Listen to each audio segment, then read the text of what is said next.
Hey sketchy friends, I am back with episode 2 of How Much Can I Sketch in 30 Minutes? If you saw the previous one, you would have seen that I went in with some kind of idea of what I was going to do and then just totally panicked and then it just all went out the window, but it kind of turned out okay.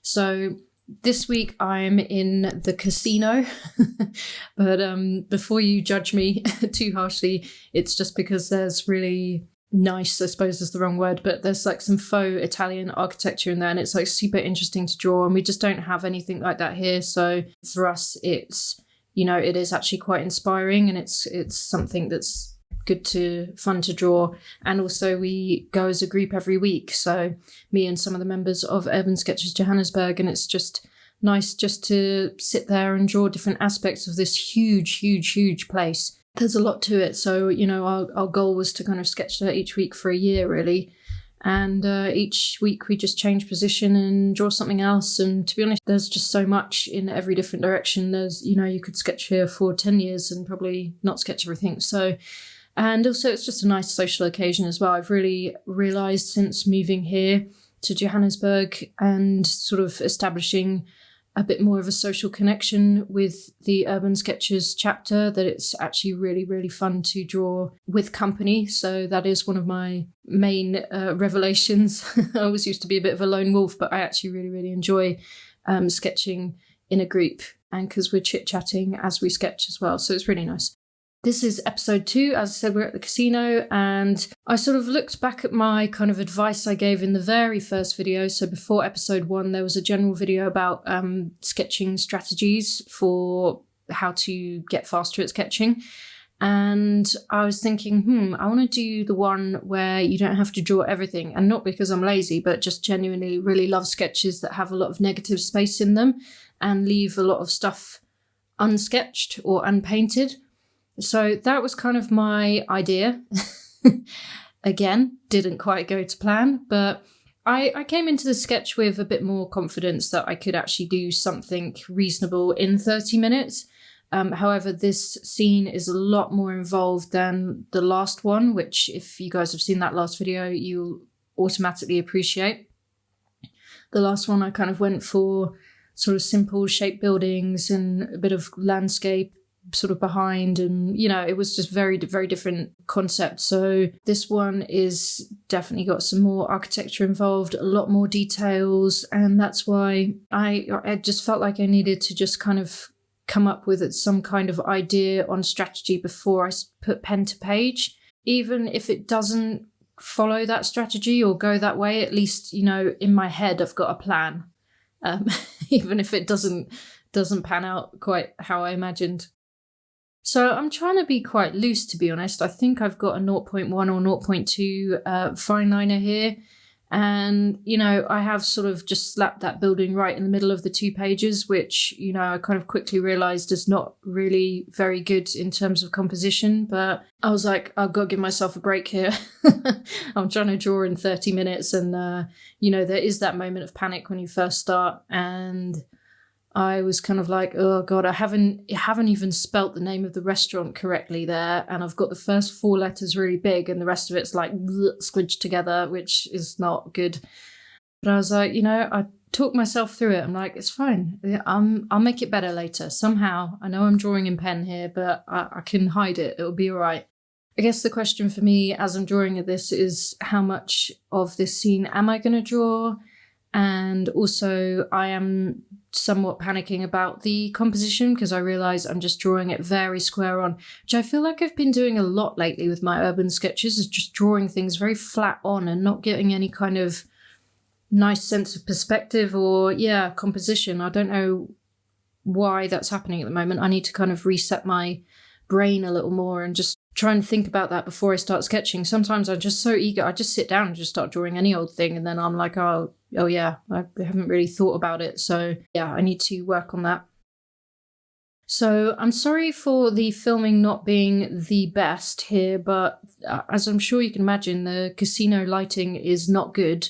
It's like a 24/7 kind of dull dull gloom kind of thing, so you just have no idea what day or time it is at all, so that hopefully you don't leave the casino with your money. But yeah, so the lighting, it was quite difficult, and I've tried to film in the casino before in a different area, and it was horrible. It wasn't bright enough at all. So this time I was sat outside a little coffee shop called Seattle Coffee, and I did position myself under some lights.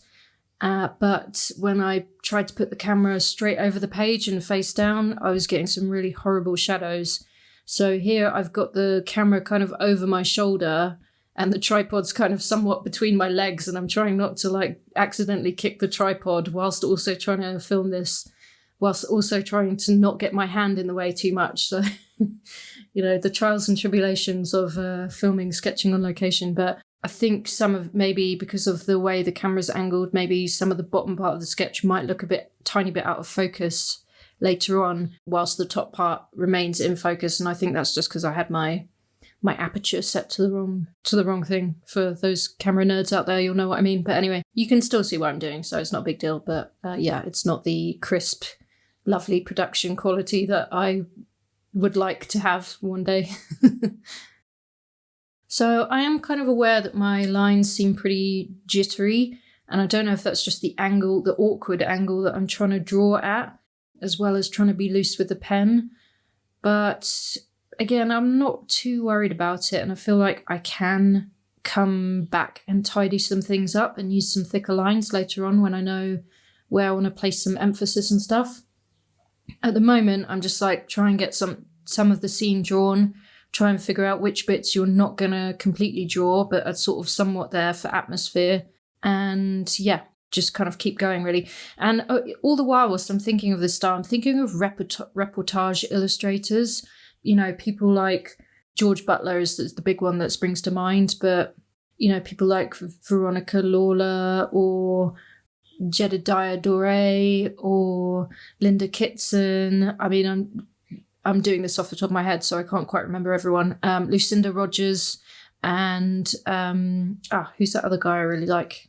I can't remember his name. Anyway, but mainly George Butler, really, because he leaves a lot of white space, and he really does only draw the key parts of a sketch to tell the story, because obviously he's a conflict artist. He's in sort of somewhat either dangerous or areas that are just not, somewhere he can hang about too long. So I'm just trying to think of him, really, while I sketch this outside a comfy little coffee bar in a casino. I'm getting the irony of that totally. But his line work and his drawing, he's just got to be quick, and he's just got to get the essence down. So I'm trying to somewhat channel a bit of George in my mind.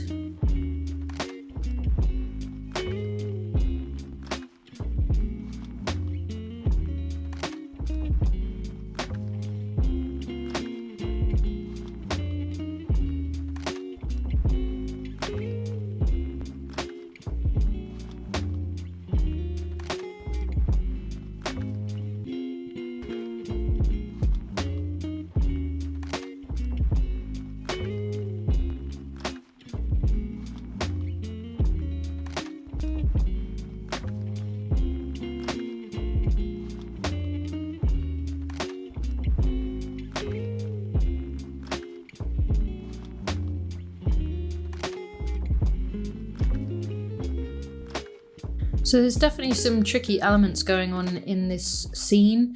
There are architectural lines going all over the place, bits of perspective and stuff like that. But I'm just really trying to simplify what I see. And, I've seen that there's some fake kind of bush tree things on the balcony up there. So I'm kind of overemphasizing them because I think they might break up the kind of strong lines of the architecture. And also when I come to painting, it will provide like a nice bit of color versus a lot of the kind of stone colors that are in the scene.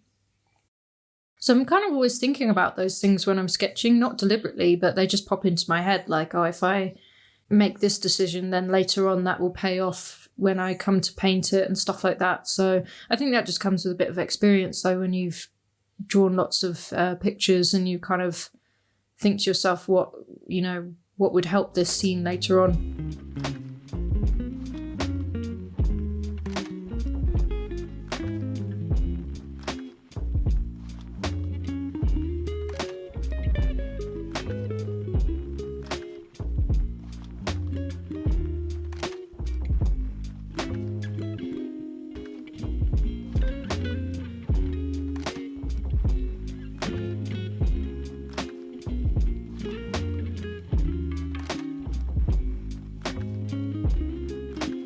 Now, you might think, what on earth is she doing? Mainly because you can't see because my hand's in the way, but also because I'm drawing these crazy big leaves in the foreground. And actually, that was a compositional decision. And that's because I lacked composition in the scene. So I was like, I need like a strong foreground element. And right here, I'm resting my sketchbook on a long bench that faces this building. And at the other side of the bench there in front of me is some fake foliage, and it's actually really nice. And then there's also my bright blue bottle of water. So I thought, I could bring those elements in and make them really big in the foreground to kind of tell the story of where I'm sitting. And I can also make them like outrageously, bold and vibrant because they're right in the foreground, and then maybe make the building at the back a little bit fainter and a little bit less the focus. So yeah, that was my aim. I thought that would also bring a nice bit of colour into this scene as well. I can do that foliage in a nice yellow-green. The bottle's a really nice bright blue colour. So yeah, that was my thinking on that. And actually really happy I made that decision. I think it suits the scene. I think it works within the 30-minute aim to produce the sketch. And I think it really adds some nice visual interest. So yeah, I was happy with that decision. Otherwise, it could have been quite a dull picture of just a straight-on building that just ends and then there's ground, and it's just not very interesting. Whereas, adding that foliage and the bottle of water, it tells a bit of a story as well of where I'm sitting looking at this building. So again, I am leaving this video in real time. I got a bit of feedback from people last time, and they actually enjoyed the fact that it was in real time, because it really brings it home as to like what you can do in 30 minutes and like how long it does take to draw something and, get your paints out and mix things and whatnot. So it's just like a very realistic look at what can be done in 30 minutes. So I've kept this one the same. If there's bits where I'm not talking, I'm just going to put a nice bit of music in there, and hopefully that's okay for you guys. Thank you very much for those of you who sent me a message and said that they enjoyed that aspect of the video, because it really helps me to know what to do in future, because I was really tempted to speed this one up, but now I know that it's helpful for it to be in real time, then I'm going to keep it in real time. So now I'm adding watercolour, and you can see I'm getting in these nice bright foliage colours in. I'm using my Indian yellow from my White Night set, and then just green on top. That's what the colour's called, green. I think the number is 925, green. And this is just my favourite colour combination for foliage, to be honest. I use it all the time. So it might look, maybe it's a bit of a trademark now, I don't know, but I kind of ripped it off Alicia Aridia, to be honest with you, so can't really call it a trademark. But yeah, I saw her do this many years ago, and I was like, that looks sublime. And I basically do the same thing, because I just think it's awesome. And it's just a really quick way to indicate foliage. So right at the base of the foliage, I put some shadows in using the green, just mixed with a tad of indigo. And it makes this really beautiful deep green. And it's just nice. And look how much that foliage just pops. And I've really done very little. I put in some squiggly lines with my pen, and I've just come in super loose, fairly wet in wet. And, started with the light yellow green, which was the Indian yellow. Added a bit of green, and then added a bit of green mixed with indigo for the shadows. So that is a very quick, nice way to add some foliage into your scene.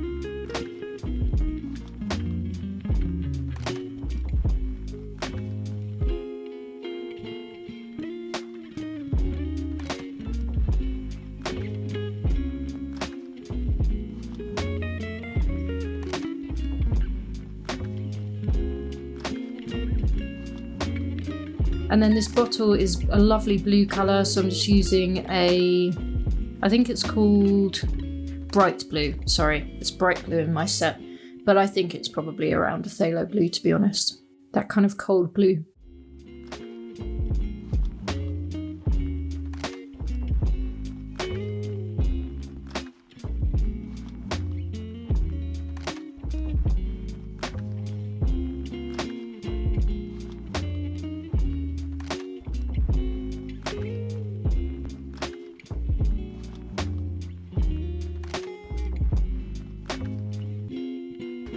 And then here's just the wooden table, just very roughly. I think this is Indian gold, kind of nice orangey yellow, something like a quinacridone gold, very similar sort of vibe. And I'm just using my water brush for this, guys. I think the last episode I did have brushes and water. Yes, I did. In this one, I'm like, nope, not going to do it. Going to just go straight in with a water brush, super quick. And I think that's because in my mind, I wasn't going to do anything too hectic with watercolour. So, when you're just like doing some quick sketching like this and want to add a bit of quick colour, then I just think you can't really beat a water brush for like minimalism and speed. So I really like that foreground element now. And to be honest with you, if I was in a real rush, I could actually leave it there. But I obviously I think I'm about halfway through now. I haven't got the timer on whilst I'm doing this recording, but I think I'm probably about halfway through. So whilst I've got the sort of colours mixed there on my palette for the foliage, I'm just going to add these bits in on the balcony, which, as I thought, just add a nice bit of splash of colour into things. I'm kind of aware, though, because I've got my foreground colour, I don't want to be too heavy-handed on the building, which now is kind of receding into the background. But, the building is actually probably the more interesting part. So it's just trying to keep a balance between the foreground, the perspective of the foreground, but also making the building still look interesting.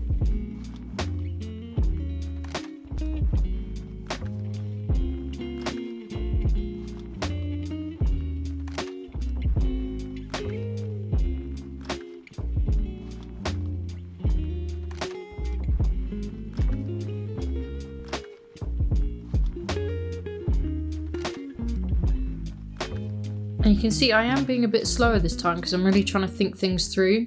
I'm just considering things more because I know 30 minutes doesn't sound very long, but actually it's, in some regards, it's longer than you think, especially when you've got most of it drawn, So yeah, I was just trying to make the right decisions if I could and not panic too much like I did last time. So I'm just putting some Payne's Grey into the doorway here. I want to bring in some nice kind of contrast, so any sort of dark areas I've got, I want to try and amplify those a bit. I'm still not quite sure how I'm going to tackle the separation between the foreground and the background yet, but I'm going to deal with that later. Maybe just a nice black, thick line around the foliage or something equally heavy-handed like that. But I really like stylistic sketches, to be honest. I'm not one for dainty kind of nice renditions of things. I'm just not that person. I can't do that. So I like really bold stuff, basically, which I think you guys know if you're watching this.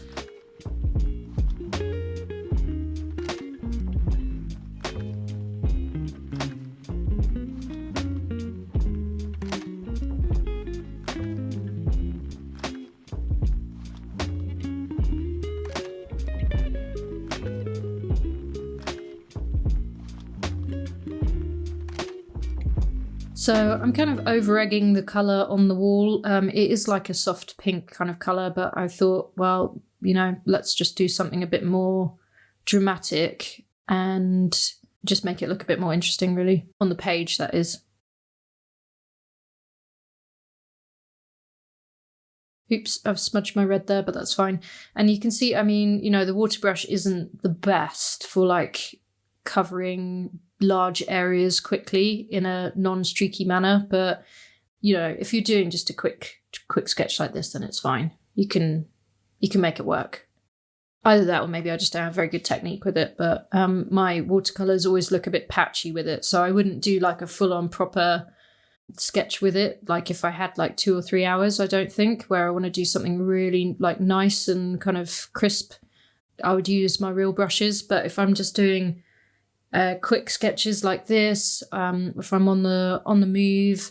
On our honeymoon last year, I sketched from the car quite a lot, and the water brush was just invaluable for doing that. It was just brilliant because, as you can imagine, 4x4ing with a pot of water on your lap is not going to end well. So yeah, they're really, really good things to have. And I think if you can get the hang of it. Actually, one thing I saw a member of our Urban Sketchers group, Kathy, do is she's actually replaced the bristles of her water brush with natural hair from another brush, which is just like just blew my mind. I was like, that is awesome. Like, how do you do that? And she was like, it's really difficult. But I think she followed a tutorial here on YouTube to do that, to replace the bristles, and I've completely forgotten about it until right now, until I'm talking about it. So I need to look that up and see actually whether that's possible, even if it's, you know, other synthetic hairs, because those plasticky nylon hairs on the end of the water brush are just not very nice, really. They're not nice to use. But yeah, so I need to look that up. But if any of you guys have done that, let me know, because I'd be really interested to hear your experience with trying to switch the bristles out on the water brush. So this is what I'm talking about. The bottom part of this sketch is just a tiny bit blurry, so sorry about that. It's my focusing's a little off, or my aperture's not quite on point, but at least we can see the sketch, which is definitely a marked improvement from the last time I tried to film at the casino. So surprisingly, I'm actually quite enjoying how this is looking so far. It is rough and ready, but I like it. I feel confident right now. I'm desperately trying to ignore the fact that I've completely messed up the name of the restaurant in the middle, and it just looks horrible. But I remain confident that I can fix that later on, but I'm just ignoring it for now. So I'm going back in with my pen just to add a bit of texture either side of that doorway. I can't really see what it is, but later on some lights were turned on, because the restaurant wasn't open at this stage, but some lights were turned on, and they're actually kind of grapevines, because this restaurant has a wine cellar underneath it.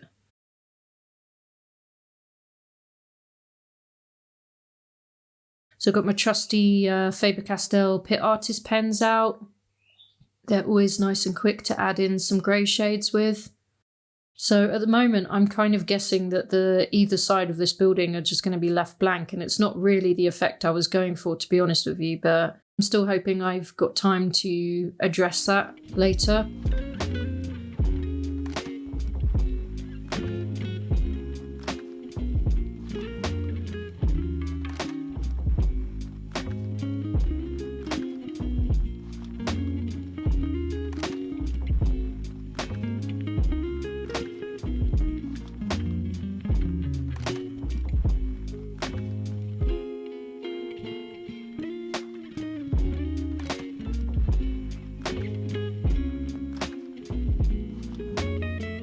So now I have my thick pen out. This is a zebra pen, and it's got it's kind of like a hard brush tip. So if you do press on it hard enough, it can create a slightly thicker line. So it's got a slight bit of line variation possibility with it.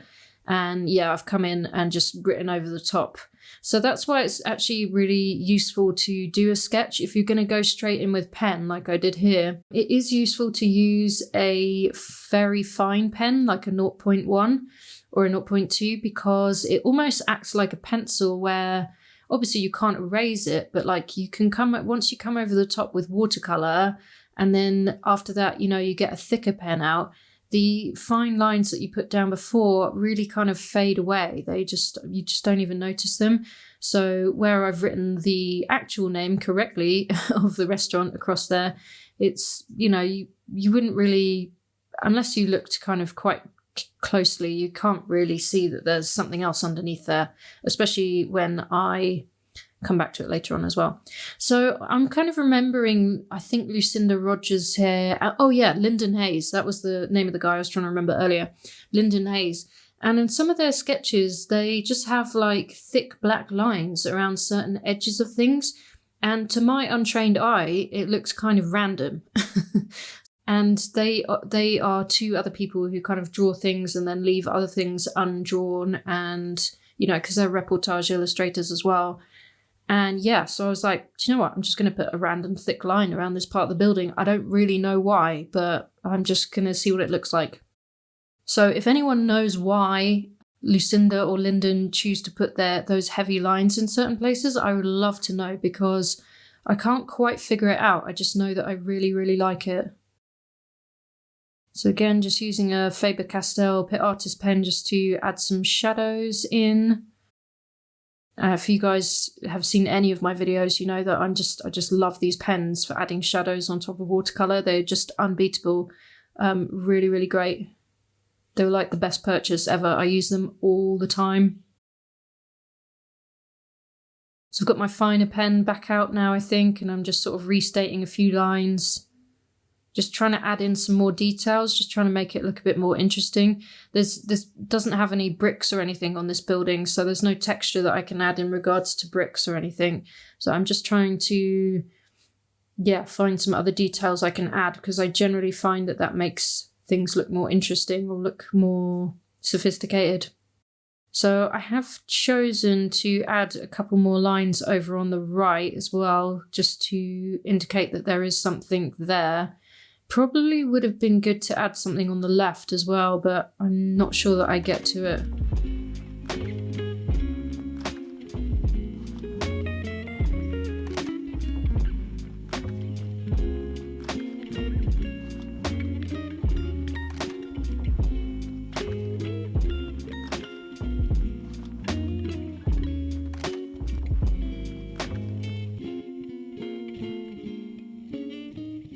Here's my elbow.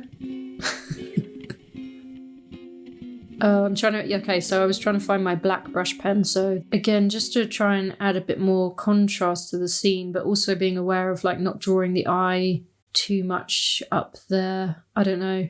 I'm not sure. Sometimes you just have to go for it and you just have to figure, then you do it and it's either right or it's wrong in your mind, So I didn't know how that was going to work out, but I think it's fine. I don't think it overpowers anything. So you can see how I'm just like jumping back and forward, like pen, brush pen, watercolor, Pit Artist pen, because I'm just like, I don't know what I'm doing. I've got 2 more minutes probably, and I need to get on with it. So I've got my red Posca marker there. I thought I'd add in some of the writing on the water bottle. I added some squiggles over the top of those symbols there, but it didn't really do anything, so it was fine. So I think the main thing that's bothering me still is the sign, the restaurant sign. I really wish I'd taken some more care over that, but I just kind of whacked it in there and was like, oh, probably didn't do that right. So I think that's the only thing that's bothering me.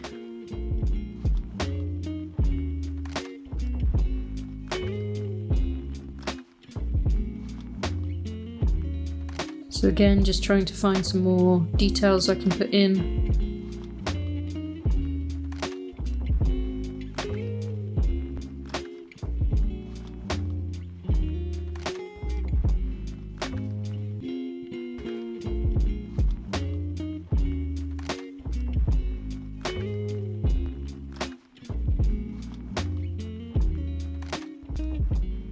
And then I decided I wanted to actually try and draw the nice shape of the railing pole things up there on the balcony, just rather than these straight lines. But then I think I looked at my clock and realised I was running out of time, so I just did it very loosely. So to be honest, it doesn't really add much to the overall effect.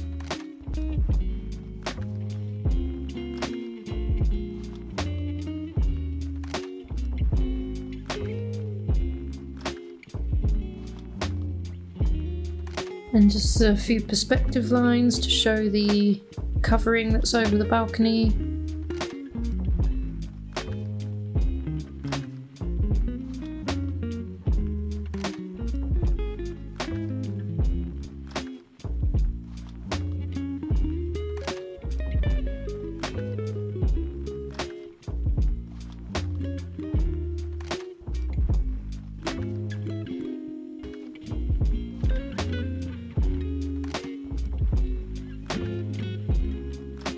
I'm just trying to add in a few shadows here and there. Just try and get a bit more depth into the building if I can.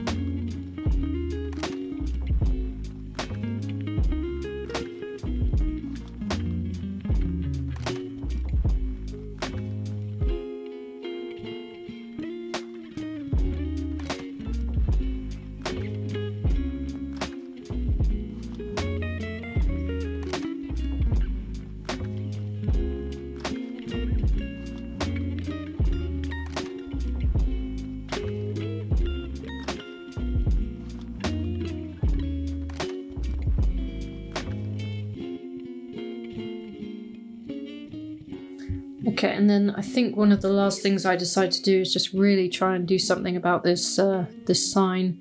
So I'm going over with one of my darker Pit Artist pens, one of the darker grey ones. And then I realised the sign is kind of actually white. So I grab a white Posca marker, which I'm not sure was the right tool for the job really, and went over. And then if I'd had time, I was just going to draw an outline around the letters again and then really just make them nice and crisp and defined. But that is time. So that's it. That's my sketch for this episode.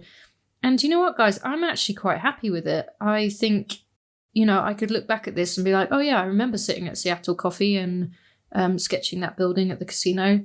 It's a real kind of moment in time, and I feel like this is exactly the kind of sketch that I would like to be able to do and to have if I was going on a trip or travel sketching, sitting somewhere having a coffee and just sketching what's around me very quickly. I think this is a really good skill to practice, and it's really useful for, when you are on those trips with, other people especially, or if you've got limited time, to know that you can crack out a sketch in 30 minutes is pretty cool. So yeah, not the most polished thing I've ever done, but I'll be honest, I'm actually quite happy with it. And I think that the addition of the foreground foliage with the water bottle really kind of made it, to be honest. Otherwise it could have been quite a boring sketch, or quite just lacking any kind of depth, So I did somewhat like force the perspective a little bit, but I think it worked out. So that's it, guys. I hope you enjoyed this one. I actually had loads of fun with this. I really, really enjoyed it. And if you haven't seen that video with the various strategies on how to sketch quicker, then do go check it out.